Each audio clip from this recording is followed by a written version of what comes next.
పాములు కలలో కనిపిస్తే ఏమవుతుంది?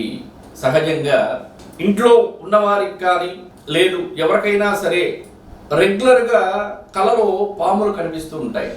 పాములు కరిచినట్లు, వెళుతున్నట్లు, స్పీడ్గా వెళుతున్నట్లు, బుస కొట్టినట్లు, బుస వినిపించటం.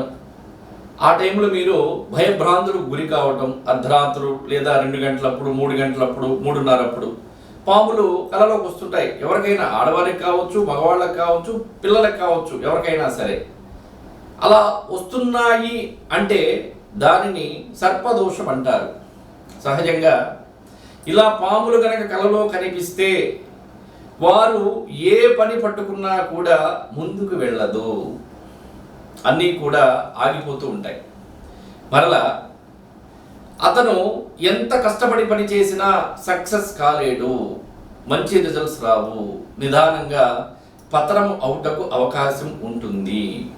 కాబట్టి అలా కనబడినప్పుడే వెంటనే గనక దానికి తగ్గ పరిష్కార మార్గాలు గనక మనం చేసుకోగలిగితే ఆ విపత్తుల నుండి మీరు బయటపడవచ్చు.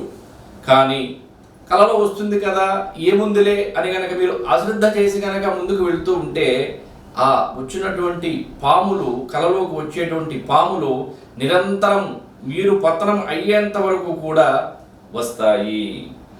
నేను చెప్పడం కాదు, మీరు పాములు కలలోకి వచ్చేటువంటి ప్రతి ఒక్కరూ కూడా గ్రహించండి.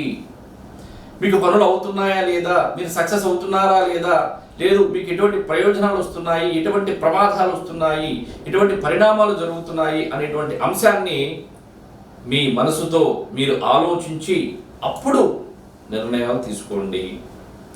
రోగం వచ్చినప్పుడు మందు తీసుకోక తప్పదు, దోషం ఉన్నప్పుడు దానికి తగ్గ పరిహారం చేసుకోక తప్పదు.